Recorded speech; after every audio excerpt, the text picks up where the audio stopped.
Bom dia a todos presentes.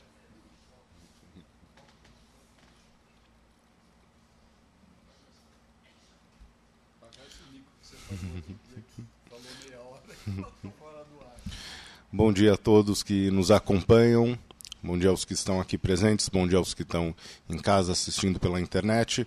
Meu nome é Demétrio Toledo, eu sou secretário executivo do Observatório da Inovação e Competitividade. Hoje a gente, no nosso ciclo de seminários do Observatório aqui no IEA USP, nós vamos ouvir a palestra do professor José da Rocha Carvalheiro.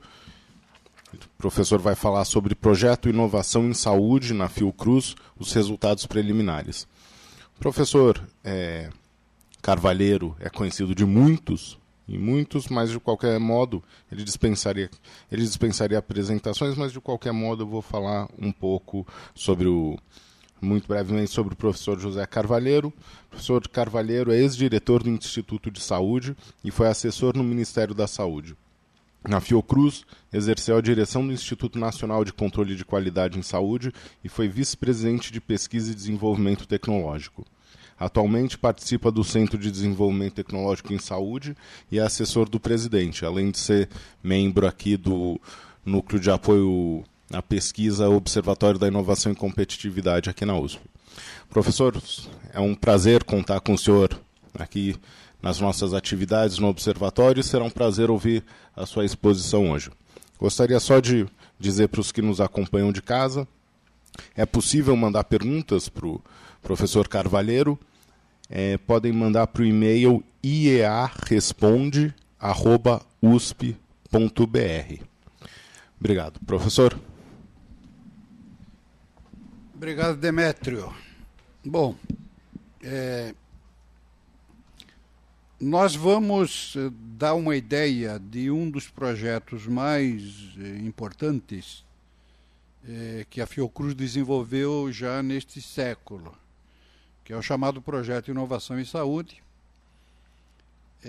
E a apresentação, além do folder que eu vou projetar rapidamente, eu vou enveredar pelo terreno da ideia de modelo Fiocruz, e aí eu vou me reportar ao site do próprio observatório. Eu não vou precisar dizer para os que estão nos ouvindo pela internet como é que se acessa, não é? Em todo caso é IEA USP, vídeos, inovação, e aí pela data se conseguem. E eu vou mencionar desses vídeos que já estão no nosso acervo e que podem ser acessados facilmente. O primeiro deles é o do Ricardo Senes, que eu vou comentar mais brevemente daqui a pouco, que foi aquele em que pela primeira vez eu ouvi a ideia clara de que existe um modelo Fiocruz de inovação. Isso não foi dito por nós, não é? Foi dito pelo Ricardo Senes numa palestra.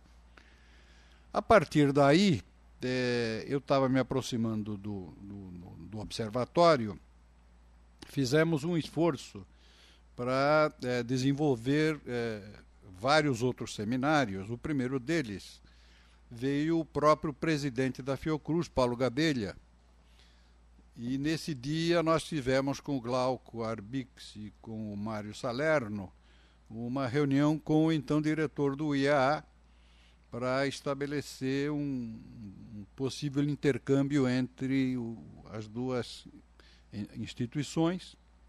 E além desse seminário do Paulo Gadelha, houve mais um da Cláudia Chamas e um que eu próprio desenvolvi. Seria interessante mencionar um pouco as origens do projeto Inovação. Eu vou passar por isto rapidamente.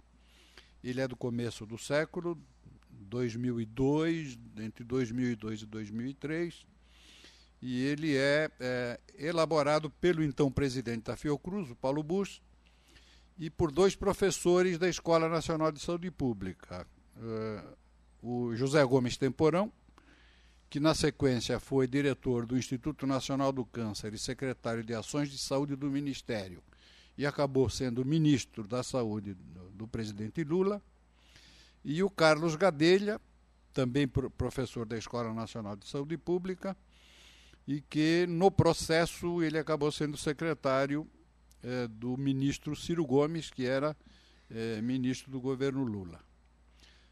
Com esse afastamento dos dois, forçado, eu acabei, por convite do presidente Paulo Buss, indo para o Rio de Janeiro para assumir a coordenação do projeto.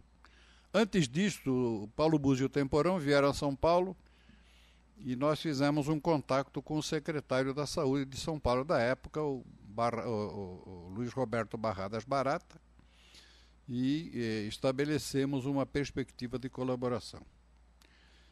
As origens são, portanto, elas são, num primeiro momento, originárias de um marco conceitual, o estabelecimento de uma ideia, né, para a abordagem do processo de produção na área da saúde, e que eu vou mencionar um pouco mais tarde. E vou passar um pouco pelos marcos. O marco conceitual do projeto é esta ideia do complexo produtivo de saúde, e o marco de referência é a situação da área da saúde, da área industrial e da área de comércio exterior do Brasil no final do século passado e começo deste século. A metodologia do projeto, ela tem que ser entendida em dois planos, em dois patamares. Primeiro é a metodologia do projeto em si. O projeto Inovação em Saúde é um projeto que se destina, que visa formular propostas de políticas. Evidentemente, para formular propostas de políticas, elas têm que ser apresentadas a quem tem condições de desenvolvê-las como tal. E, portanto, há todo um procedimento para chegar à proposta e ao destino das propostas. O destino óbvio é o do próprio financiador do projeto. Quem financiou o projeto foi o Ministério da Saúde. Não era um projeto caro, era na época alguma coisa da ordem de R$1.200.000. E, portanto, era ele o destinatário da proposta que surgisse de um processo de discussão. O outro destinatário que surgiu no processo foi o MEDIC, o Ministério de Desenvolvimento, Indústria e Comércio Exterior, na medida em que no MEDIC se formaram os fóruns de competitividade, em particular da cadeia farmacêutica e de biotecnologia. Evidentemente que este passou a ser um alvo óbvio, né, de apresentação das propostas que emergiam do desenvolvimento do projeto Inovação. A metodologia era uma metodologia usual em esforços dessa natureza. Primeiro, escolhidos os temas centrais, um brainstorming, né, uma tempestade de ideias com uma meia dúzia de pessoas, no máximo 10 pessoas, que discutiam amplamente e acabavam optando pelos temas centrais que deveriam ser desenvolvidos. Uma vez escolhidos os temas centrais, a cada um desses temas escolhidos era encomendado um paper, um position paper, para um especialista. E esses position papers eram apresentados em seminários, e os seminários eram plurais. Os seminários sempre contemplavam a chamada hélice tripla, não é? Que é um conceito que alguns criticam, mas que é um conceito usualmente empregado nesta esfera de formulação de políticas, que tem 3 stakeholders, tem 3 interessados fundamentais. Um é o governo, obviamente, outro é o setor industrial e outro é o setor acadêmico, né, a inteligência.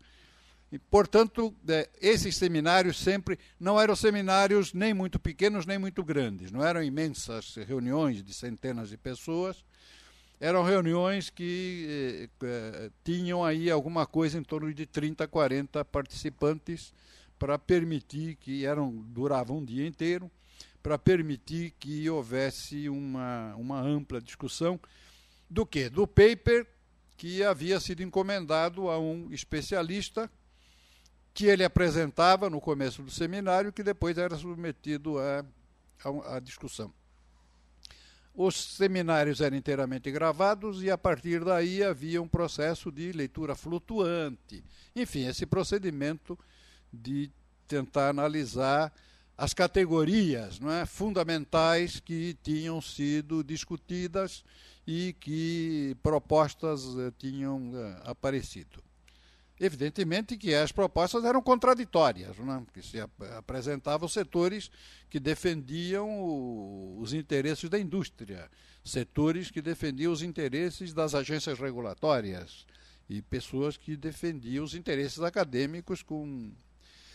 O autor, eventualmente, modificava alguma coisa do paper em decorrência dos resultados. Isso foi raro, praticamente ninguém modificou nada. E o corpo de coordenação do projeto identificava e acabava transformando o resultado deste esforço numa proposta de formulação política. É claro que a metodologia íntima de cada um dos papers era peculiar, não era esta, não é? Havia papers que eram apenas position papers de opiniões, não é, dos autores. Em outros casos, havia acesso a fontes de informação, tipo fonte de patentes, fontes da importação, né, do comércio exterior do Brasil. Enfim, isto variou muito dos diversos... houve alguns papers que foram produzidos por entrevista de amostras ou do conjunto total, não é? Das instituições que estavam sendo investigadas. No caso, por exemplo, dos laboratórios de produção de vacinas humanas, são tão poucos e são praticamente todos públicos que o consultor a quem se encomendou o paper visitou a todos, não é? E, portanto, houve acesso a informações dadas pelos diversos laboratórios, entrevistas com dirigentes. E, portanto, a metodologia de cada um dos papers ela variou em função da encomenda que foi feita. Mas a metodologia geral do projeto de inovação foi essa que eu mencionei. É uma maneira de encomendar, fazer o brainstorming, identificar quais são os temas centrais, encomendar position papers dos temas centrais, discuti-los em seminários relativamente pequenos, entre 20 e 30 pessoas, com setores muito diversos, e a partir daí tirar, por um esforço qualitativo, né, da análise qualitativa do resultado, encontrar uma maneira de formular propostas que não eram dirigidas exclusivamente a um único ponto, né, do setor público. Por exemplo, as críticas e recomendações que eram feitas para os aspectos regulatórios eram encaminhadas à Anvisa, fundamentalmente, no caso da saúde, ou à ANS, a Agência Nacional de Saúde. Enfim, propostas, sugestões para a produção de vacinas eram encaminhadas aos dois principais produtores de vacinas humanas no Brasil, o Biomanguinhos no Rio e o Butantan em São Paulo. Os principais resultados, que são os que nós vamos mencionar aqui, que são preliminares, analisaram os segmentos de vacinas e o segmento de medicamentos e fármacos. E os resultados, eles acabaram sendo transformados em 2 livros que são alentados. Eu vou mencionar daqui a pouco a referência. Um sobre vacinas, soros e imunizações no Brasil, e o outro, Medicamentos no Brasil, Inovação e Acesso, ambos de mais de 400 páginas, e ambos publicados pela editora da Fiocruz, evidentemente, que está envolvida dentro do processo como um todo. Os desdobramentos atuais, recentes, eu não vou comentar, não é? Quando nós nos aproximamos do Observatório de Inovação, e o presidente da Fiocruz aqui teve uma entrevista com o coordenador do observatório e com o diretor do Instituto de Estudos Avançados, nós estabelecemos que se faria um intercâmbio estreito e que acabou culminando com a minha integração no NAP, né, no Núcleo de Apoio à Pesquisa da USP, do Observatório, que é uma espécie de INCT, parecido com os INCTs do CNPq. Então a produção recente ela continua em dois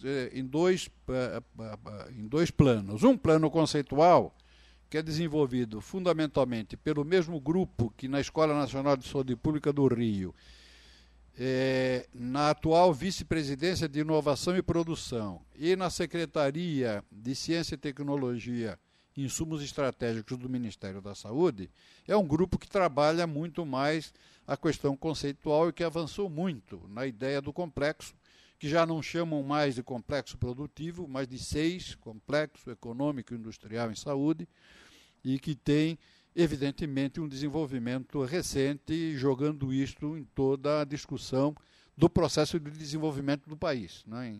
E, portanto, num trabalho muito mais conceitual.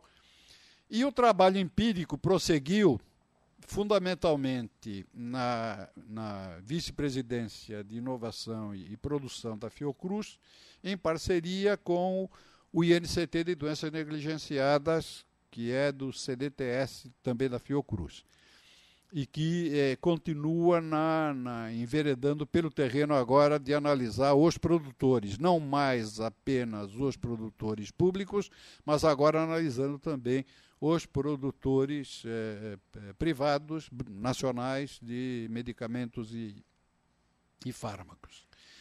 O desafio que eu faço, na medida em que eu vim para São Paulo para fazer um pouco de intercâmbio da Fiocruz com o meio acadêmico de São Paulo, é que tudo indica que nós teremos sucesso na parceria entre o Observatório de Inovação e Competitividade da USP e os setores da Fiocruz, que estão desenvolvendo tanto a parte conceitual, quanto especialmente a parte empírica, onde os estudos de reagentes e kits diagnósticos praticamente pararam, né,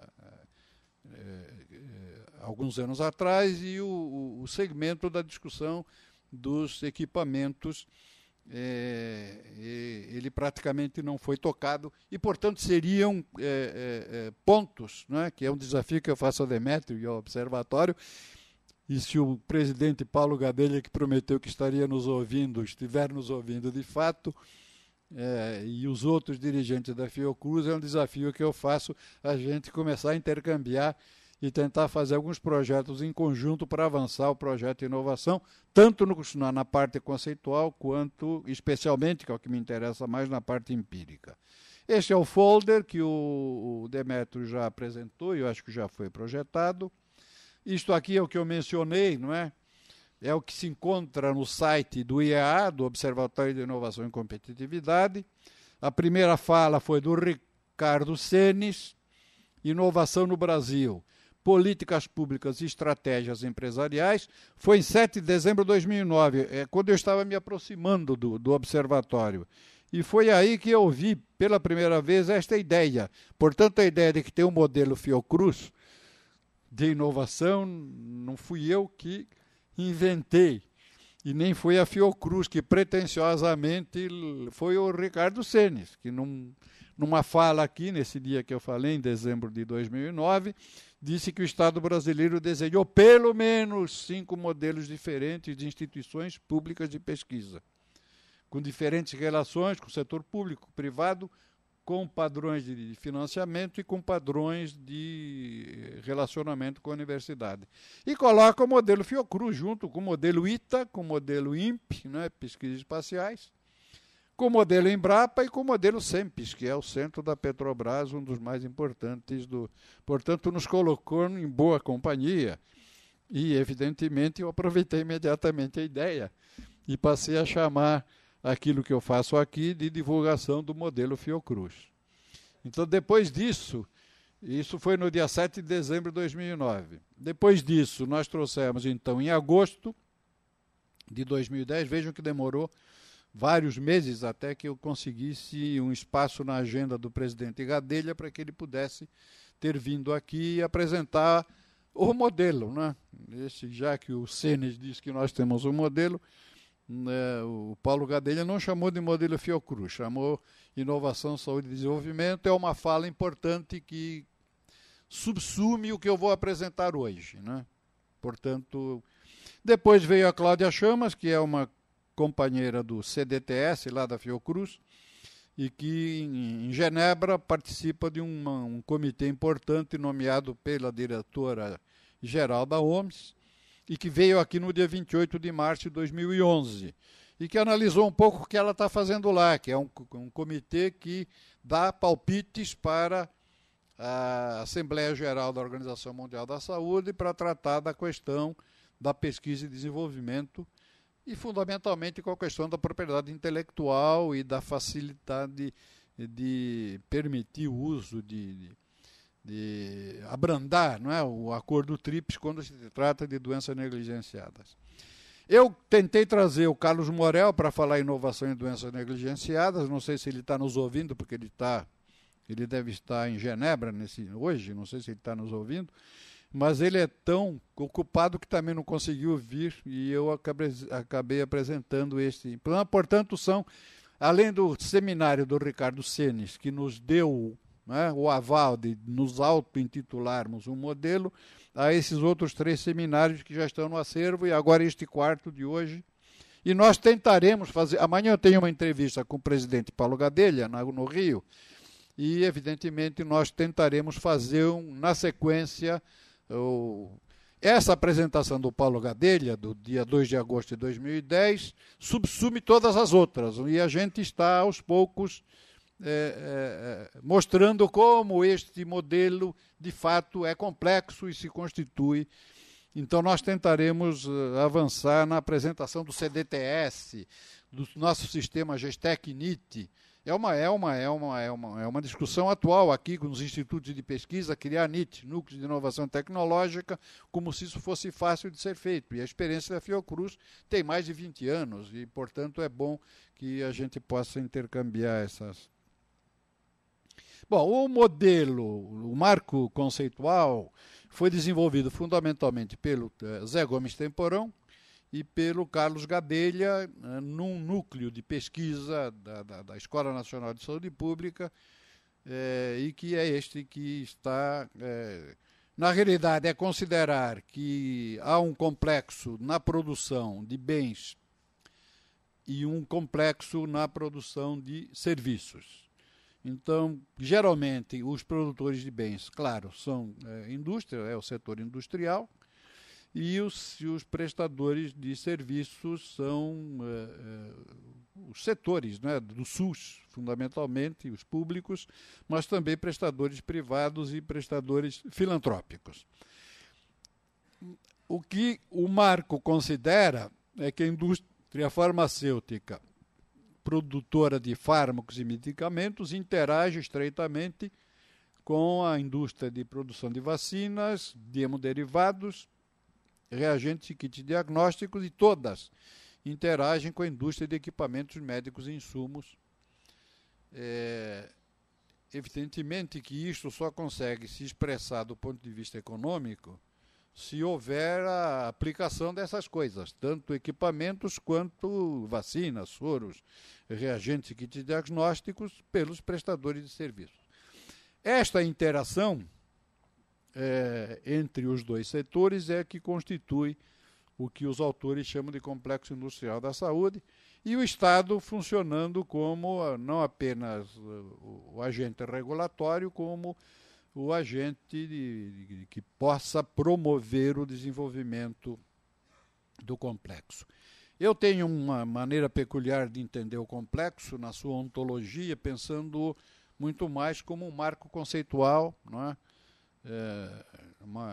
Que nos permite a análise, né? Diria que é um caminho das pedras para nós entendermos o que se passa nesta área, e não pensando nele como uma ontologia que possa se expressar na municipalização, na estadualização. Ele é um conceito que nos permite fazer uma análise do que se passa no nosso setor. Eu vou pegar algumas ideias que estão no livro de medicamentos. O prefácio do livro de medicamentos foi feito pelo Zé Gomes Temporão, que na época era ministro, né? No primeiro livro, ele ainda é um dos organizadores, e evidentemente ele assina a apresentação. Neste aqui ele já era ministro. Os organizadores do primeiro são Paulo Busch, Temporão e Carvalheiro, do segundo, Paulo Busch, Carvalheiro e Carmen Romero. Neste, ele assina o prefácio. E então peguei algumas coisas do prefácio, porque agora ele já era ministro, e ele estava falando daquilo que tinha participado nas origens, e no prefácio ele diz que o projeto de inovação é uma ideia que foi amadurecida longamente na produção científica dos pesquisadores da Fiocruz, incentivados pela presidência. E as propostas que emergem da discussão do complexo produtivo, ele as considera como um campo de prova na própria Fiocruz integrada. Quer dizer, você tem uma categoria de análise que permite apresentar maneiras de compreender a situação do que se passa na área da saúde, na produção de bens e serviços. E que ele considera que isto, o complexo, o projeto de inovação, ele, além de apresentar uma proposta a ser oferecida a agentes políticos, ele a considera também um campo de prova na própria Fiocruz. Por quê? Porque a Fiocruz está integrada por institutos de ensino e pesquisa das diversas áreas do conhecimento e tem duas indústrias públicas. Uma indústria de medicamentos, Farmanguinhos, e uma produção de vacinas, Biomanguinhos.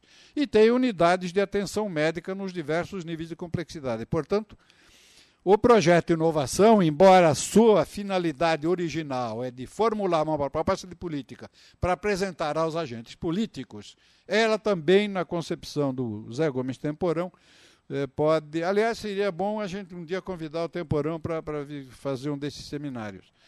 Eu acho que ele toparia tranquilamente. Ele me respondeu a mensagem que eu passei, é possível que ele esteja nos ouvindo. Viu, Temporão? Vamos ver se você encontra um espaço na tua agenda para fazer um seminário aqui. Quer dizer que ele dá uma ideia interessante, porque, na verdade, não é só mostrar para os outros como é que eles devem fazer. Eu tenho uma estrutura interna que permite que seja aplicada internamente como um campo de demonstração. Um campo de demonstração. E continua que, além dessas coisas todas que ele falou antes, né, escolas, institutos de pesquisa, tem um programa interno de indução à pesquisa, que é o PDTIS e o PDT-SP, são dois programas, financiamentos internos, né, são editais internos para produzir, né, pesquisas na história do quadrante de Pasteur, né, da pesquisa estratégica, ou pesquisa básica orientada para o uso de vacinas, de reagentes diagnósticos. Isso está feito, as plataformas tecnológicas estão montadas. E o CDTE e o PDT-SP, que é a mesma coisa, não mais na área da produção de insumos, mas na área de produção de políticas. E o CDTS, que é um Centro de Desenvolvimento Tecnológico em Saúde, que veio para preencher uma brecha que existe entre a bancada e a pesquisa básica. A bancada de pesquisa básica e as unidades de produção. E que vai funcionar dentro da Fiocruz, mas vai ter laboratórios à disposição de indústrias externas, públicas ou privadas, nacionais. Portanto, será... e essa organização peculiar é que nos dá a oportunidade de submeter a uma realidade concreta a ideia do complexo produtivo e as ideias desenvolvidas no plano conceitual através dessa iniciativa do projeto de inovação. Ele foi formulado em outubro de 2002, entre outubro de 2002 e maio de 2003, foi lançado em 2003, e aí eu já assumi a realização dessas 4 oficinas de trabalho sobre vacinas, uma oficina final de consensos, sempre naquele modelo, né? formalização dos acordos de lançamento do Inovacina. Inovacina foi o resultado da nossa proposta de política para a produção de vacinas, que foi encaminhado ao Ministério da Saúde e ao MEDIC no âmbito do Fórum de Competitividade da Cadeia Farmacêutica e da Biotecnologia. Depois, a realização de 3 reuniões técnicas sobre fármacos e medicamentos, de janeiro a maio de 2004, uma oficina de trabalho sobre fármacos e medicamentos. Disto resultaram, inclusive, essas obras. Os livros não têm apenas os resultados do projeto. Eu vou mencionar isso daqui a pouco. E aí uma reunião técnica de carga de doença no Brasil, que é um dos outros objetivos do estudo. Os marcos essenciais, portanto, o projeto em 2002, os estudos de vacina em 2003, 2004 os fóruns de competitividade, e em 2005, na definição no PBDI, né, Política Brasileira de Desenvolvimento Industrial, da BDI e do CGE, nós apresentamos o Inovacina. Não é? E aí eles nos pediram que o atualizássemos, nós fizemos mais uma reunião com técnicos, para especialistas que apresentaram o documento e redefinimos a proposta para a BDI e CGE. Nós chegamos a encaminhar a legislação. Aí o Temporão era ministro, evidentemente. Em maio nós obtivemos 2 portarias do gabinete do ministro, criando o Inovacina como política do Ministério da Saúde e uma Câmara Técnica de Imunobiológicos. Não sei em que ponto se encontra isto, mas enfim. E em julho nós chegamos no Fórum de Competitividade a apresentar uma política de desenvolvimento da bioindústria que acolheu a essência do Inovacina. E os 4 ministros do MEDIC, Saúde, Agricultura e Ciência e Tecnologia, nós fizemos uma exposição de motivos que eles assinariam para encaminhar ao presidente da República com uma minuta de decreto. Isto nunca foi implementado, mostrando como essa tarefa não é uma tarefa das mais fáceis, não é? Porque, evidentemente, isso depende de circunstâncias que escapam à nossa vontade. Os 2 livros traduzem o sucesso do nosso empreendimento. A partir daí, além dos 2 livros, os livros estão aí, as referências, Busto, Temporão e Carvalheiro, Vacina, os 2 e o outro, Busto, Carvalheiro e Romero, medicamentos, ambos com mais de 400 páginas, os 2 editados pela editora da Fiocruz, dá diversos textos publicados em periódicos ou avulsos e algumas apresentações em congressos. Como é que eu estou de tempo? Tá bem. Tá bom. Porque senão eu não ia fazer nenhum comentário sobre... E apresentamos os resultados em congressos nacionais e internacionais. Um dos exemplos foi um trabalho que eu apresentei na 4ª Conferência Nacional de Ciência, Tecnologia e Inovação, não em saúde, geral, não é? Era uma mesa que eu coordenei e que além de mim estava o Hernan Chamovitz, né, que falou a experiência do Butantan. O Hernan é membro, né, do conselho do Instituto de Estudos Avançados. Estava o Dr. Nelson Brasil, que é da Abifina, que é uma das figuras mais ilustres. Estava uma pessoa chamada Vaniel, que representava um laboratório privado de produtos naturais de Pernambuco, do interior de Pernambuco. Eu procurei o nome dele, era o único que eu não conhecia, aí procurei na internet e apareceu um poeta. Quando eu cheguei lá na hora, dei a palavra a ele, a primeira coisa que ele fez foi dizer um poema dele. Ele era ele mesmo, ele não apenas era diretor científico do laboratório, não é? De fitofármacos, como era... E foi uma reunião interessante em que eu apresentei, junto com a Carmen Romero, a ideia geral. Inovação na saúde do SUS é acesso. Que de resto é como o ministro Temporão termina o prefácio do livro de medicamentos. Na área da saúde, no SUS, inovação é acesso. Sem acesso não se pode dizer que você tenha feito algum tipo de inovação, né, na área da saúde. Aí está a capa do livro. Bom, evidentemente, esses dois livros, esse de vacinas, soros e imunizações e o de medicamentos, eles têm alentado os capítulos, além dos resultados do projeto em si. E aí tem coisas curiosas, né? Nós demos a palavra no livro de medicamentos à indústria, pública e privada, nacional e internacional. Por quê? Porque lhes encomendamos maneiras de como é que eles estão enxergando. Portanto, os dois livros, eles avançam muito além dos resultados concretos do projeto de inovação. Eles dão um quadro do começo deste século, né, meados desta década.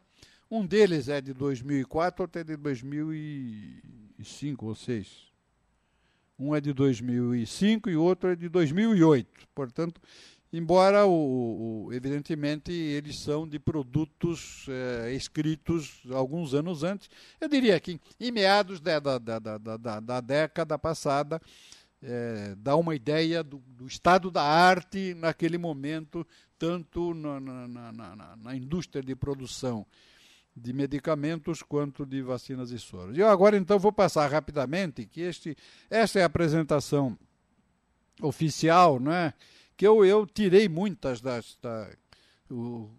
se o Temporão e o Paulo Buzzi e o Carlos Gadelha não estiverem vendo, vão ficar danados comigo, porque eu suprimi várias lâminas da interpretação do marco de referência, né? Porque senão eu ia ficar aqui até a meia-noite.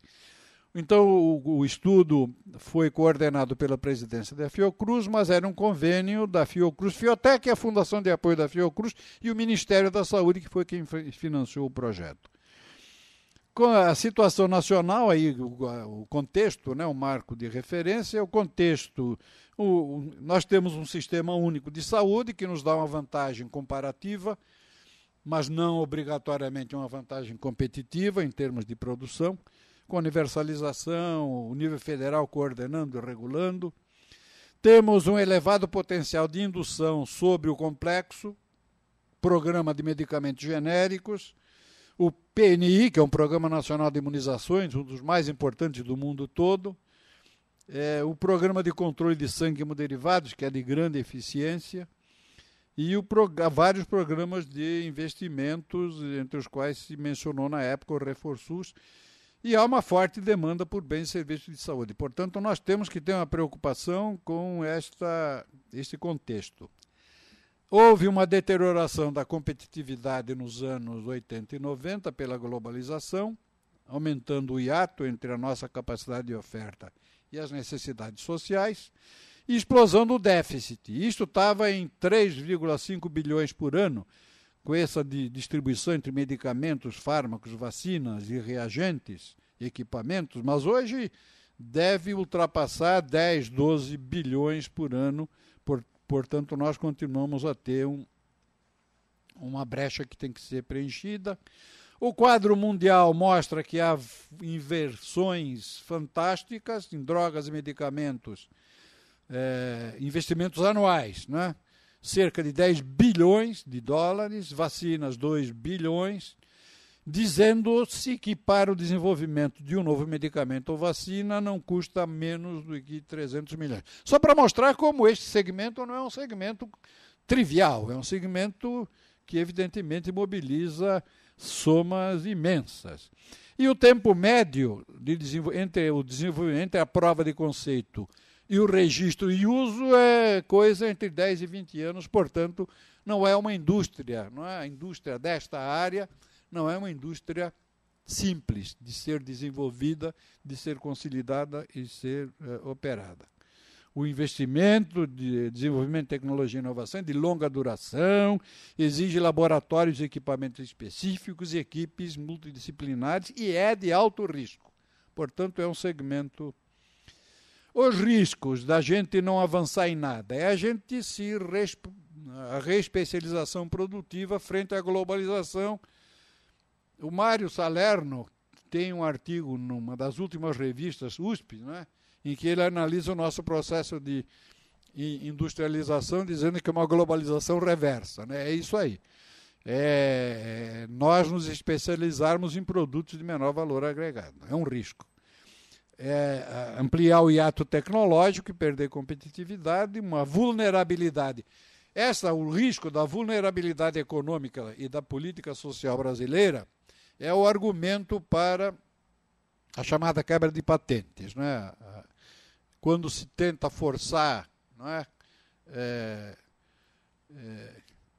Para ou reduzir o preço ou nos permitir produzir, se brande esta ideia de que é um risco para a política social brasileira se nós não pudermos produzir aqui. E uma dependência crescente de importações. Veja que aqui já diz 12 bilhões ao ano, ali dizia 3,8. Há um ambiente político favorável na época, né? Eu estou falando isso em 2002, né? 10 anos atrás. O BNDES estava se interessando pelo complexo industrial, fez vários seminários, havia a dimensão das necessidades, o Sul estava se estruturando cada vez melhor e os instrumentos principais era tentar formular políticas industriais e de inovação, por isso então o projeto de inovação, e nas políticas de saúde usar o poder de compra do Estado coordenando a indução. O poder de compra do Estado, eu estou contactando o Eduardo Costa, que foi secretário de Ciência e Tecnologia, de Saúde e de Ciência e Tecnologia do governo Brizola, e que foi diretor de Farmanguinhos, e que hoje é presidente da Fundacentro, aqui em São Paulo, se ele topar para vir, ele já topou, para vir comentar essa história do uso de poder de compra do Estado para incentivar os objetivos de estudo. Já falei, definição de um planejamento, subsídios à formulação de políticas e tentar identificar nichos de competitividade e janelas de oportunidade. E promoção de um processo de discussão amplo.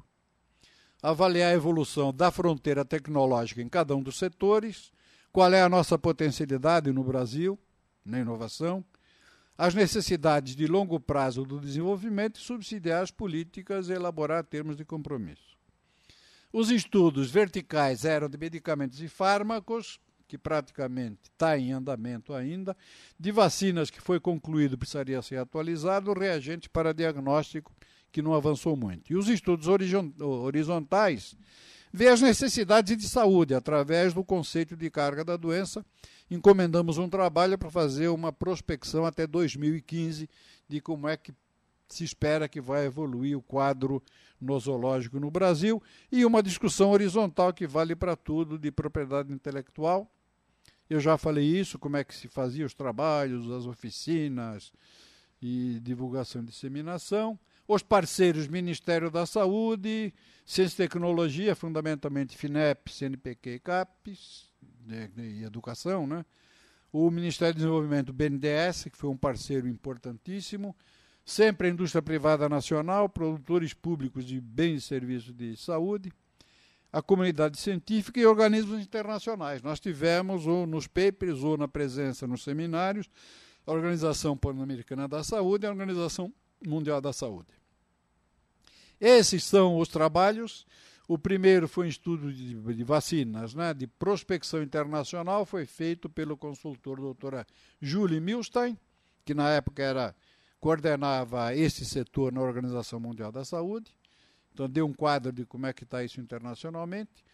O doutor Manuel Limonta, um cubano que foi diretor do Instituto de Biotecnologia de Havana, veio e analisou os produtores de vacinas e soros nacionais, empiricamente, e fez um trabalho de mostrar como é que estava o quadro da nossa capacidade tecnológica para produzir vacinas. Uma prospecção da capacidade nacional em P&D de vacinas foi feito pelo Dr. Zé Vitor, da UFRJ, que utilizou a plataforma Lattes e fez Delphis para verificar como é que ele fez uma tipologia de como é que se desenvolve vacina, desde a bancada até a distribuição, e quem é que pesquisa em cada um dos pontos, mostrando que faltava exatamente aquilo que o CDTS tenta preencher, que é o gap entre a bancada e o protótipo. E aí o doutor Castanhar, Zé Castanhar, da FGV do Rio, a capacidade gerencial dos produtores públicos, que acaba apontando a ineficiência da organização da administração direta, não é? E acaba apontando para aquilo que o Butantan faz com a Fundação Butantan e a Fiocruz faz com a Fiotec, que são as duas fundações de apoio. Elaboração do conjunto de propostas foi a própria coordenação que fez. Medicamentos. Os laboratórios oficiais, o atual vice-presidente de inovação e produção da Fiocruz, o Jorge Bermudes, fez um estudo sobre os laboratórios oficiais. O Jacob Frenkel, do Instituto de Economia da UFRJ, fez uma discussão, uma prospecção econômica da indústria farmacêutica nacional. Ele segmenta o consumo, né, em classes sociais e mostra que o custo não tenha, o aumento do custo, a diminuição do custo não tem o mesmo impacto nos diferentes estratos, e propõe nesse paper que se façam políticas, né, farmácia popular para um dos segmentos, enfim, para cada um dos segmentos fazer uma política especial. O trabalho mais denso é esse da indústria farmacêutica nacional, prospecção tecnológica, feito da coordenação da professora Adelaide Antunes, da Escola de Química do UFRJ. Eles têm um observatório.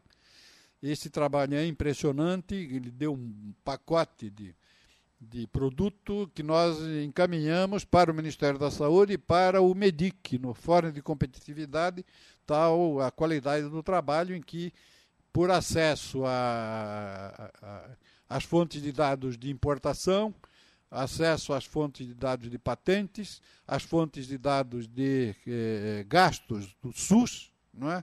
Eles fizeram toda uma possibilidade de patentes que já estavam praticamente vencidas, mas ainda vivas, porque havia tentativas de renovação, mas ao mesmo tempo... e viram as competências feitas na universidade através de um contato com a plataforma Lattes, de verificar o que nós tínhamos de capacidade instalada para o desenvolvimento, e acabaram identificando alguns produtos nos quais se poderia tentar apostar como nichos mais óbvios para tentar avançar, que eles teriam perspectivas.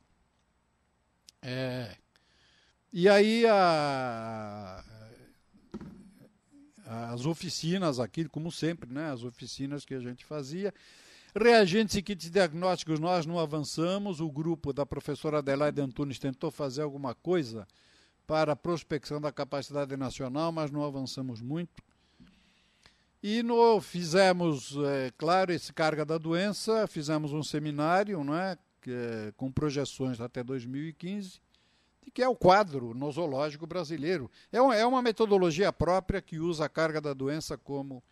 E a propriedade intelectual também fizemos.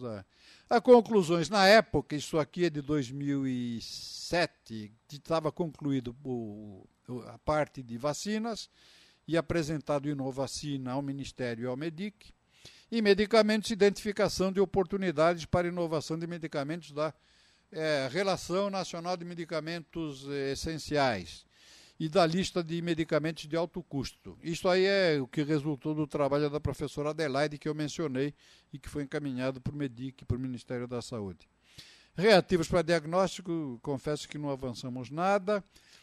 Quanto tempo eu tenho? Só... Mais uns 10 minutos. Não, e antes disso. O Programa Nacional, o Inovacina, ele tem 4 componentes, que estão no livro, né? No livro de vacinas. Isso está tudo apresentado. Um componente é definição de políticas e organização da produção, portanto, é advocacy, né? É oferecer aos agentes que são capazes de formulação de políticas, enfim. Agora, não são subsídios só da equipe do projeto, né? São subsídios que incorporam, por exemplo, as queixas do setor privado contra a regulação da Anvisa e da CONEP, a Comissão de Ética de Pesquisa, não é? Que, segundo eles, atrasa muito o desenvolvimento. Essas queixas todas foram encaminhadas. No livro de medicamentos, a gente faz uma apresentação que diz isto, né? Nós temos posição e a damos na apresentação do livro.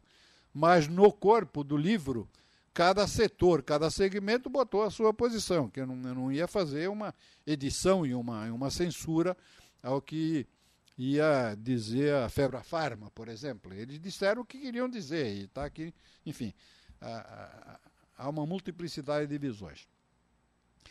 O outro segmento é modernização do parque produtivo.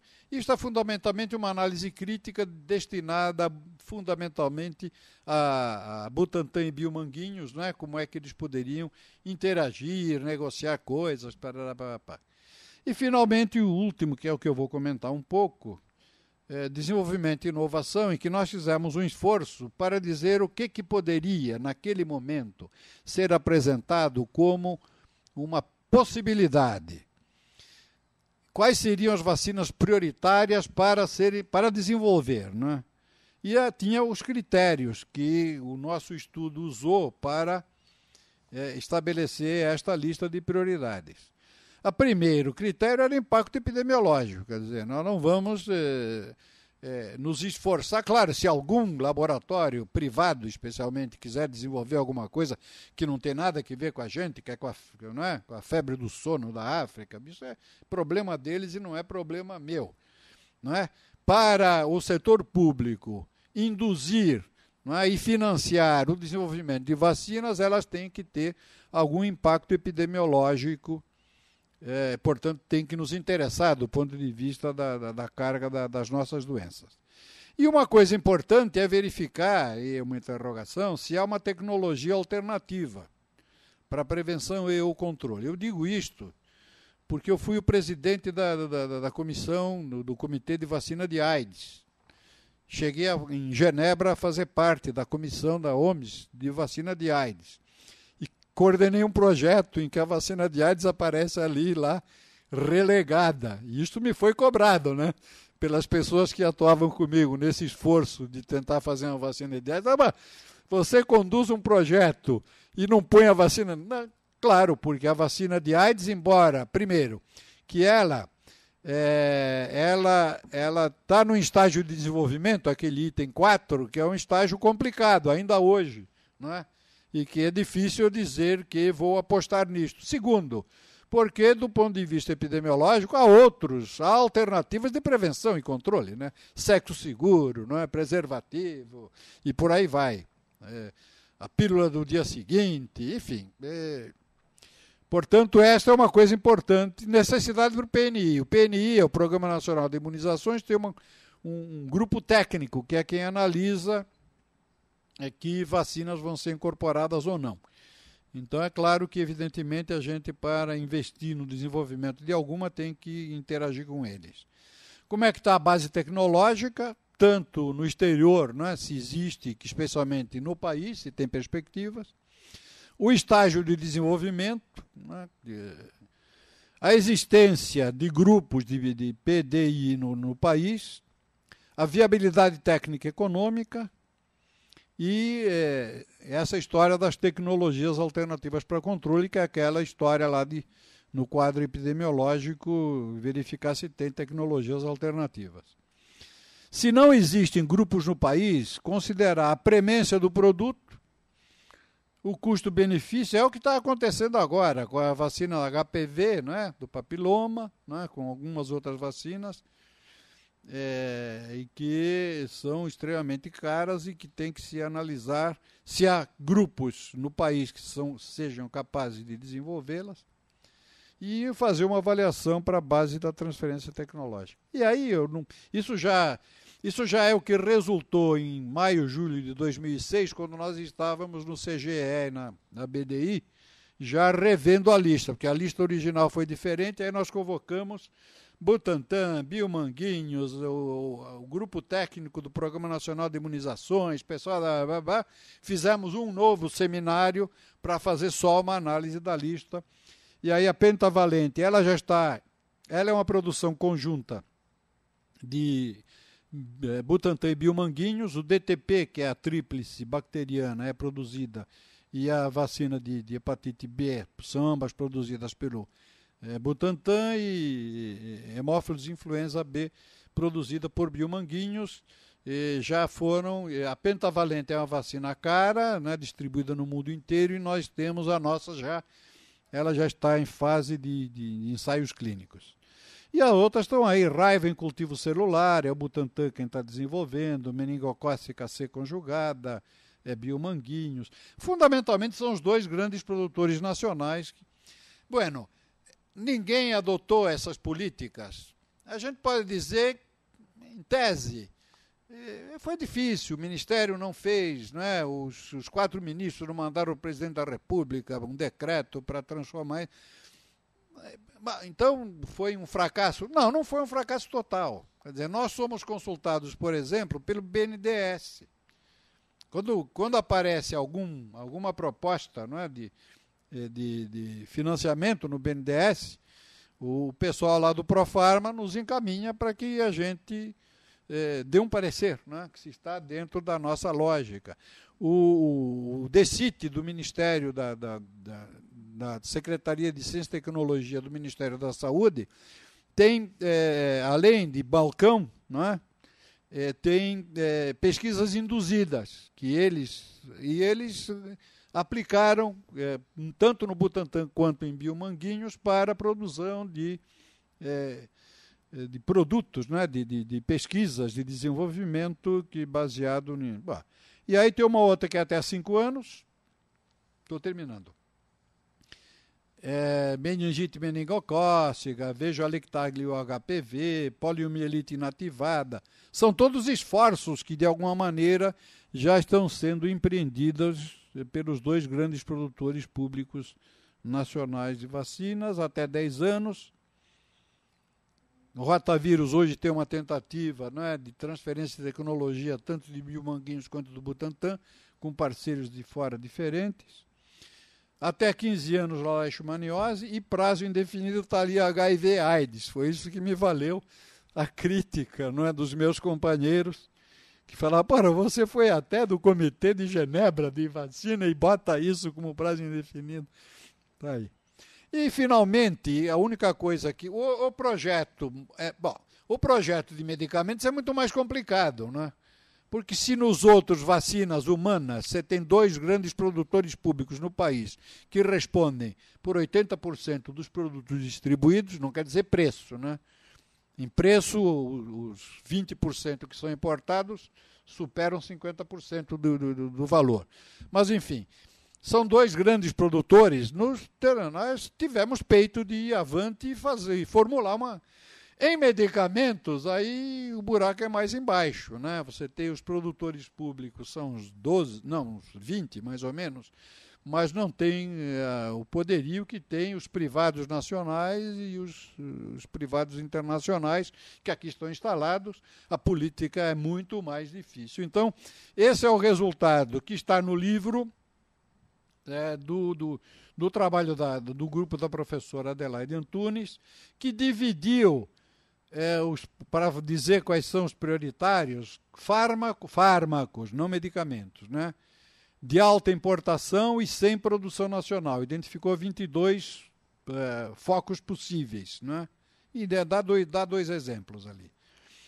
Quer dizer, no fundo, ela acaba vendo 88 produtos que entram nessas categorias e acaba escolhendo 15 que ela sugeriu que quem quisesse se interessar em produzir podia entrar num desses 15 que teria alguma chance. O curioso é a distribuição que eles fizeram. Fármacos que é alta importação e não tem produção nacional. Fármacos superavitários, portanto, que tem produção nacional e tem até possibilidade de exportação. Agora, medicamentos, não mais fármacos, medicamentos de alta importação com produção nacional de fármaco, medicamento de alta importação sem produção nacional de fármaco, dá como exemplo o fator 8, né, de coagulação, medicamentos superavitários, então primeiro fármacos, depois medicamentos, alta importação de fármaco e medicamento, os 2, não é? Tanto um quanto o outro, são estratégicos e não têm produção de genéricos, vejam, 53 dos grupos 8 e 10, né, os estratégicos e de alto custo, podem se repetir nos demais grupos. Alto potencial de inovação, enfim, foram as categorias que ela acabou identificando nos estudos que ela fez nas bases de dados que utilizou. Isto aqui dá um paco de milhares de páginas que nós encaminhamos para uma cópia para o Ministério da Saúde e outra para o MEDIC, mas não digo, e assim terminei. Obrigado. Foi direitinho, precisamente no tempo. Obrigado, professor, pela sua apresentação bastante instigante. Eu vou abrir agora, como sempre, para as perguntas. Eu peço que as pessoas se identifiquem para nosso registro e para aqueles que estão acompanhando em casa saibam de quem se trata.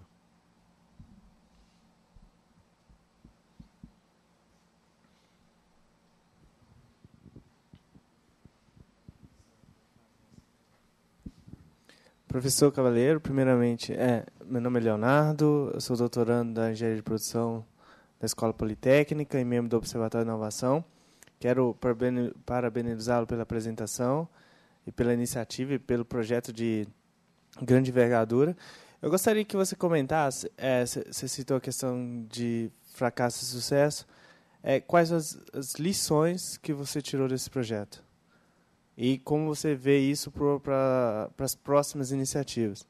E uma pergunta intercalada com isso, eu tive um período de sanduíche agora na Inglaterra e eu vi que uma das áreas que o mundo está se movendo na área de saúde, e eles estão colocando muitos recursos, são as novas pesquisas em tratamento de câncer. Eu gostaria de entender se isso foi considerado em algum momento no projeto e como o senhor vê que isso poderia ser articulado para ser integrado a esse projeto.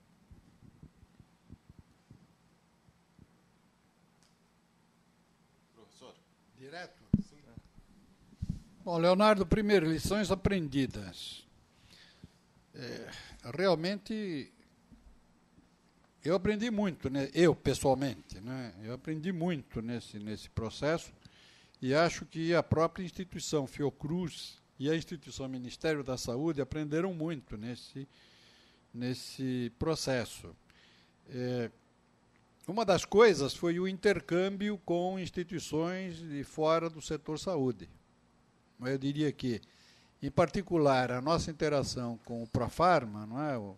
o grupo do BNDES, não é? E esta interação, os diversos seminários que fizemos, essas consultas, né, e a perspectiva de avançarmos no relacionamento para que o BNDES se dispusesse não apenas a financiar projetos internos à Fiocruz, mas ter uma perspectiva, né, mais clara de onde estava se metendo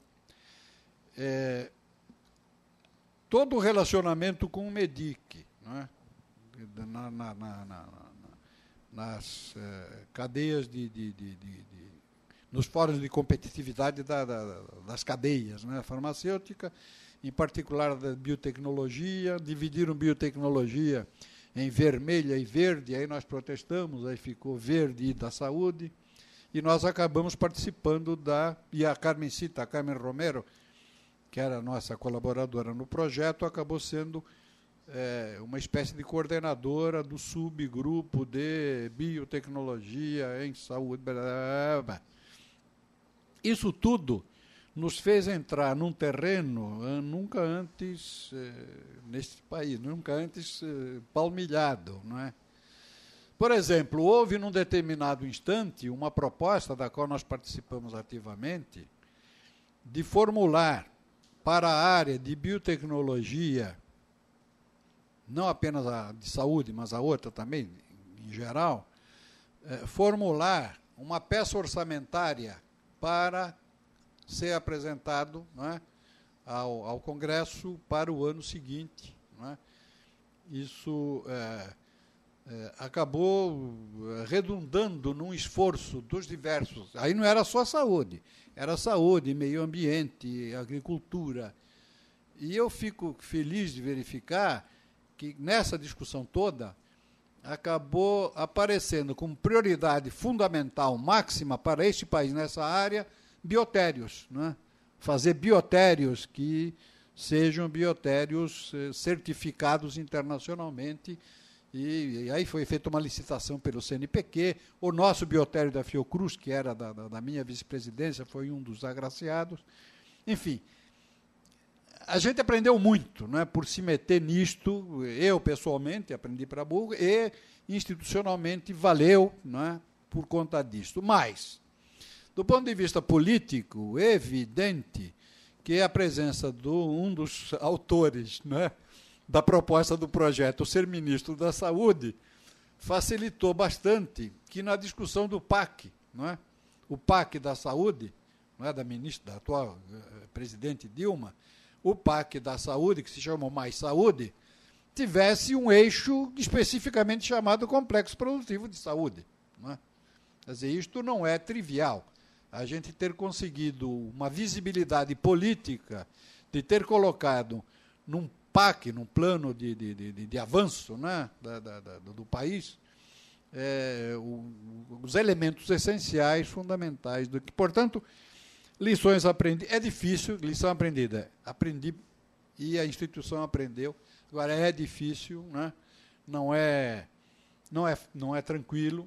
Eu tive que apartar brigas em determinados seminários que eu conduzi, não é? Brigas, às vezes, feias, né? Brigas, às vezes, feias. Né? Um cara diz, eu pego o teu...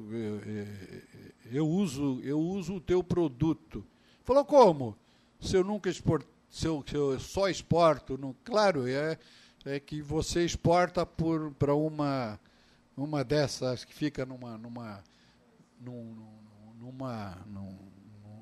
negócio fiscal desse, num paraíso fiscal, na realidade vai de Santos para o Rio. Você pensa que... não, eu exporto para você, você usa o meu produto. Não uso, não. Você pensa que você está trazendo de fora, na realidade o produto meu vai de Santos para o Rio só, embora você pense que ele está vendo... Coisa desse tipo. Né? Acusar alguém de ser um pau-mandado, né, das multinacionais. O negócio não foi fácil. Não é fácil isso. E no próprio fórum de competitividade, você tem ali os interesses dos mais diversos e variados. Essa história das novas pesquisas para tratamento, isto é uma tendência em que a gente tem que analisar a cada momento, não é? Em tratamento, que é mais complicado ainda. Eu apresentei as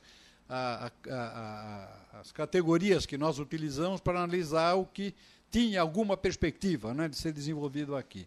Para medicamentos é ainda mais complicado. Há pessoas que são radicais que dizem que nós perdemos o trem da história, não é? Que nesta farmoquímica, não é? Essa síntese de fármacos, o avanço a fronteira está tão longe de nós. Bom, não custa, pelo menos, tentar equacionar alguns setores, alguns nichos em que seria possível nós... eu até já tenho insistido com o Morel, acho que uma fala dele para apresentar o que é o CDTS e como é que ele aproveitou as plataformas tecnológicas desse programa de indução PDTIS, porque esse PDTIS, como a Fiocruz tem 2 fábricas, ela tem um lucro, e esse lucro ele é investido para pesquisas internas, né? São editais internos para grupos que têm parceria com a universidade, frequentemente, mas que, na realidade, são grupos de pesquisa da própria Fiocruz que desenvolvem, tem uma cadeia para desenvolver fármacos, tem uma cadeia para desenvolver vacinas, reagentes de diagnóstico, e tem uma cadeia que é para desenvolver as plataformas. Então, tem uma plataforma de genômica, que já está montada, financiada por esse programa, uma plataforma de genômica, proteômica, bioinformática, que é um negócio extremamente complexo. Enfim, estas coisas todas, elas demandam tempo e muitos recursos. Não é? Então, eu tenho acompanhado, eu até, como eu tenho curiosidade, eu recebo quase que diariamente coisas novas que estão acontecendo nesse terreno, da chamada medicina personalizada, né, fundamentalmente, em que é extremamente complexo, sofisticado. Eu estou colecionando isso só para, em algum dia que a gente tiver que discutir isso a sério, né, falar, olha, o que está acontecendo no mundo. Se você tem interesse nisso, eu te passo. Eu devo ter centenas de exemplos, né, recentes do que... Aí, geralmente, a indústria privada é quem está se metendo nisto, fazendo a translação, fazem eventos periódicos de translacional, né, que eles empregam. Agora, o United Kingdom, né, onde você esteve, é curioso que eu usava até entender que eu estava errado. O pessoal da Inglaterra diz que eles têm, porque eles têm uma indústria de medicamentos, especialmente, importantíssima. Não é? Então, eles dizem que eles têm uma vantagem competitiva, porque tem o National Health Service, né? o SUS dele. Na realidade, o nosso, que foi copiado, de alguma maneira, na sua concepção, né? na 8ª conferência e depois na Constituinte, nós fizemos um modelo, uma proposta que teve como modelo o sistema inglês. Eles costumam dizer que a indústria farmacêutica do Reino Unido tem uma vantagem competitiva porque tem o SUS deles. Por quê? Porque eles conseguem fazer não apenas provas de eficácia, mas também, de imediato, provas de eficiência e de efetividade, porque eles têm um sistema onde isso pode ser testado. Eu dizia a mesma coisa, até perceber que nós temos a vantagem comparativa e não competitiva, porque a nossa indústria não tem competitividade para a disputa do mercado internacional, né? Mas eles têm muita coisa nesse terreno, né? E geralmente é o setor privado que desenvolve essas ideias. Obrigado, professor. Mais alguma pergunta? Bom dia, boa tarde. Meu nome é Celi, sou doutoranda da FEA. E eu queria saber um pouco mais dessa relação que o senhor falou sobre a CELI. A parte da empresa, né? Quando você falou da hélice tríplice, que depois teve uma discussão sobre se valia ou não a pena implementar os NITs, etc., que foi uma discussão que o senhor passou rapidamente. Como é que era feito nesses casos? Claro, tem o SUS como um grande mercado, mas, pelo que eu vi, tinha nesse projeto várias interações com a empresa. O senhor poderia comentar um pouquinho mais sobre isso? Professor, vou aproveitar e pegar uma carona nessa pergunta da Celi, e daí depois o senhor responde em bloco. Se não houver mais nenhuma, a gente caminha para o encerramento. Mas eu queria justamente perguntar sobre o papel da empresa ou das empresas nacionais em tudo isso. O senhor tocou em alguns temas que são muito caros para a gente aqui do Observatório, que já foram abordados em outros seminários. São caros, sobretudo para mim, que tenho pesquisado diretamente, que são os temas do catch-up em relação à fronteira tecnológica em alguns setores. Tem também um outro tema que a gente abordou semana passada aqui, que é das plataformas demonstradoras tecnológicas, que visam justamente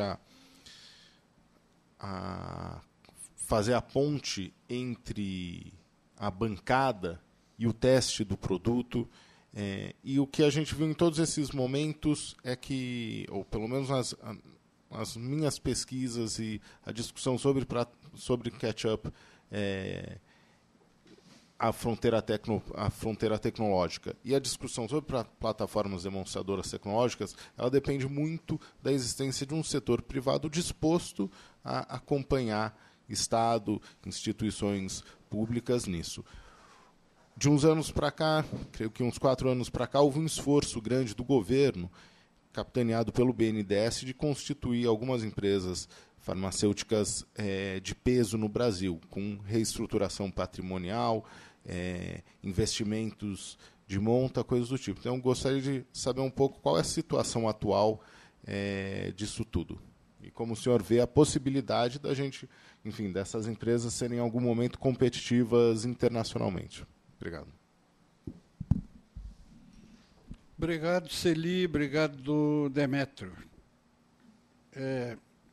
Bom, primeiro, especificamente, o que eu quis dizer dos NITs. Aliás, vou aproveitar e fazer uma propaganda. Nos dias 22, 23 e 24 deste mês, nós vamos fazer no Instituto de Saúde um seminário sobre inovação no SUS. Um dos convidados é o professor Constantino Sakellarides, que foi diretor da Escola Nacional de Saúde Pública da Universidade de Lisboa, foi presidente da Associação Europeia de Saúde Pública e foi assessor do Afdan Mahler na Organização Mundial da Saúde, quando se fez Alma Ata. Ele é um figuraço e nós vamos tentar... Bom, ele vai fazer uma palestra sobre inovação em saúde pública. Mas vai haver outras... Vem o Carlos Gadelha, não é, que vai falar do complexo. Eu vou mandar a propaganda para vocês, porque acho que vale a pena a gente divulgar pelo observatório. E vem a Celeste Emerick, que já esteve aqui quando o Paulo Gadelha fez aquela fala. Ela, de uma certa maneira, teve um comentário ao final para comentar o sistema Gestec-NITS. Era o sistema Gestec. A Fiocruz construiu já desde a época do Sérgio Arouca presidente, portanto tem mais de 20 anos, um sistema de gestão tecnológica. Não é? E com a lei da inovação e a proposta de NITS, Núcleo de Inovação Tecnológica, os institutos da Fiocruz começaram a se oriçar, não é? E cada um queria ter o seu. Então, fez-se um sistema ligado à Gestec, porque ela já existia, não é? Então, é o sistema Gestec-NITS, os diversos. Porque é completamente diferente você ter um núcleo de inovação tecnológica em Biomanguinhos, não é? Que tem uma planta de protótipos, que tem toda uma ligação com instituições de pesquisa da própria Fiocruz e de fora, e que tem pesquisadores próprios, também farmanguinhos, não é? E que produz, não é? Faz negociação internacional de transferência de tecnologia. Isso é diferente de você ter a Casa de Oswaldo Cruz, que é uma instituição destinada a fazer estudos de história não é? Da ciência, da medicina, da saúde, epistemologia, que se tiver um NIT, será um pouco destinado a acompanhar o que se passa nesta área, não é? Porque não vai... Até porque, em alguns setores, como é o meu, de saúde coletiva, nós defendemos o livre acesso, né? Tanto à produção científica, quanto ao resultado das investigações. Não é? Eu devo trazer proximamente, e aí vou trazê-la também no Instituto, uma pesquisadora da Califórnia, Ida Sim, é uma sino-americana, que trabalha a questão da ontologia, da web semântica, né, da ontologia na área da saúde, e que ela faz parte de um grupo que hoje, como é que se atua em regiões remotas, não é, em saúde, tanto para os trabalhadores leigos, quanto, às vezes, para os doutores, através do celular. Né? Hoje, isso é uma tendência internacional, é da eHealth, né? Ou mHealth, M é de mobile, eHealth. Ela faz parte de um grupo que está cada vez mais forte de fazer com que os softwares que forem produzidos para o funcionamento da saúde por via de telefone celular seja de acesso livre. Porque senão isso vai acabar sendo dominado, não é, por multinacionais, ou por isso não tem a menor lógica. Bueno, então não é a mesma coisa a gente pensar no núcleo de inovação tecnológica nas diversas instituições. A Celeste vem falar sobre isto nesse nosso seminário, acho que é no dia 23, se eu não me engano. 22, 23, 24, não sei se é 23. Enfim, num dos dias a Celeste vai falar sobre isto. Mas a minha posição é esta. Eu acho que aqui essa proposta dos institutos de pesquisa de São Paulo está equivocada nesse sentido de pensar que é tudo igual. Então, o que eu pedi para a Celeste é que ela mostrasse o que está por trás da Gestec, não é?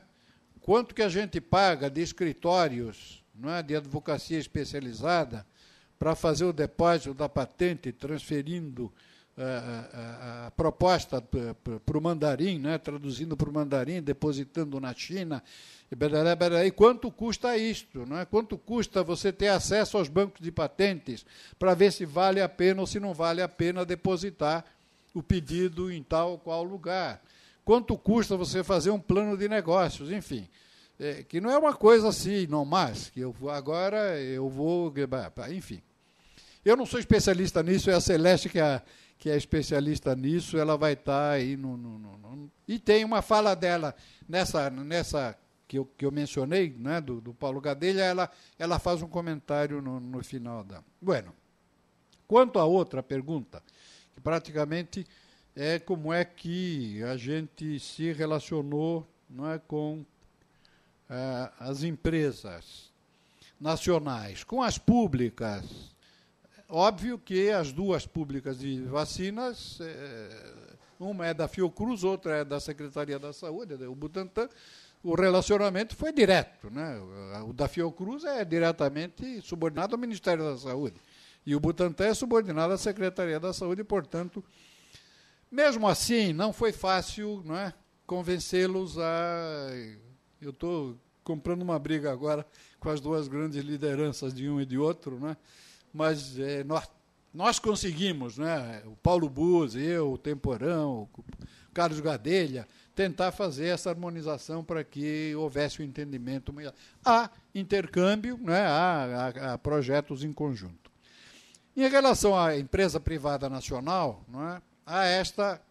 Em relação à empresa de medicamentos pública, um dos trabalhos do livro que eu não mencionei é o da Lia Hasenclever, que faz uma análise, faz uma proposta concreta, que eles deveriam se associar tendo um centro único de P&D e I, não é? E que, a partir daí, todos estivessem engajados no processo de produção. Portanto, há uma proposta concreta, difícil de implementar. Houve laboratórios públicos que proibiram a entrada da própria Lia e da equipe dela para fazer qualquer tipo de entrevista com, não é, os profissionais.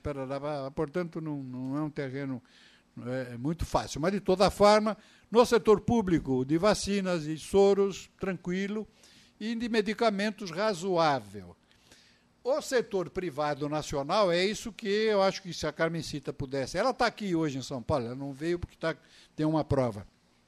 O trabalho que ela está fazendo agora está envolvendo o setor privado nacional numa tentativa de identificar como é que está. Poucos têm P&D, mas alguns têm, e, portanto, nesses a gente deve tentar apostar. Ketchup. Eu tenho uma postura que não é em todos os setores que você pode fazer um ketchup com tranquilidade, não é? O nosso setor, a Big Pharma, ela se associa muitas vezes, especialmente nos países centrais, a pequenas microempresas de biotecnologia que significam um pouco isto, não é? Que significa um pouco isso. Porque, a partir daí, dificilmente você consegue vencer o oligopólio, até porque a dificuldade de você chegar às últimas consequências, as implicações de regulação são tão árduas que dificilmente você consegue criar uma estrutura se você não se associar a um desses... Só para dizer o mínimo, boas práticas de fabricação, boas práticas de laboratório, boas práticas clínicas para poder fazer ensaios clínicos. Isso tudo está regrado por uma harmonização, não é, que é feita entre os Estados Unidos, a Comunidade Europeia e o Japão, que, portanto, atende a interesses. Se você não se adaptar a isto, você dificilmente terá qualquer perspectiva de se colocar, especialmente no mercado internacional, que nem será aceito. Como até trabalhos científicos, determinadas revistas já não aceitam se você não tiver feito um trabalho experimental de farmacologia num bicho certificado, né? Um bicho que seja produzido por um biotério certificado.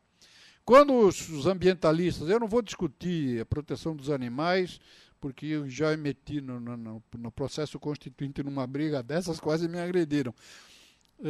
Na Comissão Temática de Saúde e Meio Ambiente. Ninguém fazia pergunta para mim, fizeram uma pergunta para o meu companheiro que estava falando sobre o meio ambiente, sobre a farra do boi e os animais de laboratório, eu quis me meter, mas enfim, não quero dizer nada, mas quando se fala a proibição de ensaios com animais, então você desiste de disputar o mercado internacional de medicamentos e fármacos, porque sem isto você não passa pelas normas de harmonização de boas práticas de fabricação e de...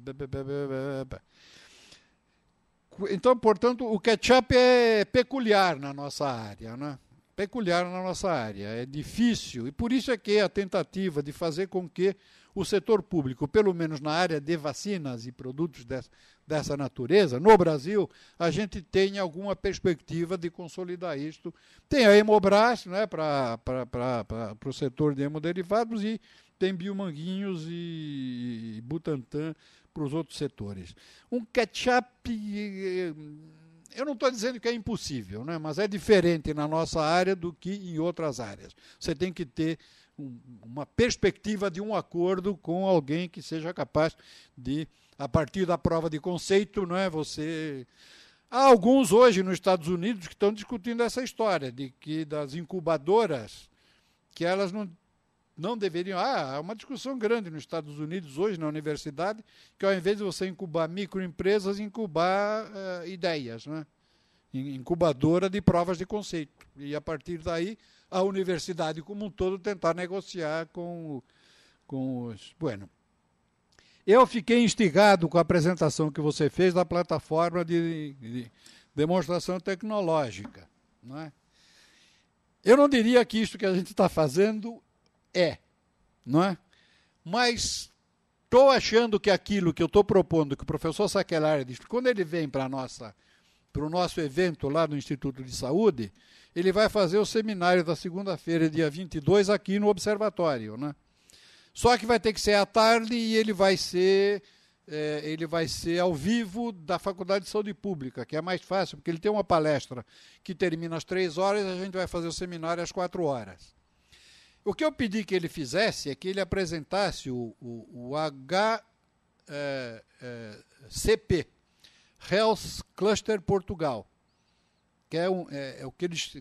É um conjunto de empresas, e são empresas, tem a IBM, a Portugal Telecom, tem empresas, algumas delas poderosas, né? Não são só empresas, microempresas. Então, são empresas, serviços de saúde, tem grandes hospitais, ambulatórios, e setores da academia. No total, pelo que eu vi na lista, dá umas 50 a 60 entidades e que se destinam o título que eu dei à palestra dele é o nome dessa iniciativa deles, né, do Health Cluster Portugal. Não é conhecimento para ação. Isso para nós da área de saúde coletiva, não é? K, número 4A, não é? Que circula internacionalmente, o 4 entra por for, Knowledge for Action. Como é que eu posso aproveitar para formular políticas de saúde e os resultados da investigação de pessoas como eu que investigam em saúde pública. Mas eles knowledge to market, né, do conhecimento para o mercado, é o que eles chamam esse Health Cluster. Eu, quando vi a tua apresentação na semana passada, imediatamente, eu precisaria saber quando é que isso vai estar disponível, que eu vou passar para o professor Sacchellaere, para ele ter uma ideia do que você falou naquela apresentação, porque a minha intuição é o que eles estão tentando lá, é uma plataforma de demonstração tecnológica no conceito que você apresentou aqui. A minha esperança ao trazê-lo, eu vou tentar trazê-lo com uma bolsa dessas de ciência sem fronteiras, não é? Pelo INCT de doenças negligenciadas da Fiocruz. Eu fiz a proposta concreta, o Morel já... E agora, na vinda dele, eu vou tentar fazer a programação. Claro que, se isto passar, eu vou fazer com que ele passe algum tempo em São Paulo, outro tempo no Rio, e certamente nós vamos interagir com ele. Mas eu acho que, fatalmente, nós teremos grande perspectiva de analisar a tua ideia, esta da plataforma, que é um conceito, né, pelo que você apresentou. Eu fiquei instigado, né? Aliás, eu até queria saber quando é que isso vai estar disponível no sistema, porque eu vou passar para ele. Ou então, passar pelo menos a tua sequência de diapositivos para ele ter uma ideia do que você apresentou. Professor Carvalheiro, muito obrigado. Primeiro, quanto à disponibilização do material, já me comprometo a enviar para o senhor hoje mesmo. Então, logo o vídeo do seminário esteja disponível, eu também passo. Acho que realmente tem alguma conversa possível entre o que está sendo feito na área de saúde, no desenvolvimento complexo econômico e industrial da saúde, e a ideia de plataforma demonstradora tecnológica, que é uma parte, é um subgrupo, seria um elo do projeto maior, mas eu acho que tem algum lugar aí para a gente encaixar essa ideia, que me parece uma ideia bastante interessante também. Eu queria agradecer muito especialmente professor Carvalheiro pelo seminário de hoje. O senhor fez uma coisa que foi bastante interessante, mostrou o histórico do observatório e do nosso ciclo de seminários em discutir a área de saúde, inovação na área de saúde e temas correlatos. E isso mostra a nossa preocupação e mostra o peso de sua participação aqui no Observatório. Então, queria agradecer mais uma vez a sua participação e a contribuição que o senhor tem dado. Já se vão 3, quase 4 anos. Agradecer a vocês que estão aqui ouvindo ao seminário, agradecer a vocês que acompanharam, que estão nos acompanhando de casa, e fazer o convite para o próximo seminário, dia 15, segunda-feira próxima, também às 11 horas, aqui no prédio do IEA da USP. O tema do próximo seminário, o título do próximo seminário é a participação do Ministério da Defesa no fortalecimento industrial e na CTI. O palestrante será o general Aderico Mattioli, que é diretor do Departamento de Produtos de Defesa do Ministério da Defesa. Então, todos convidados, não precisa fazer inscrição prévia, é só chegar aqui, pegar o elevador, subir para o auditório do IEA. Todos serão muito bem-vindos, como sempre. Muito obrigado.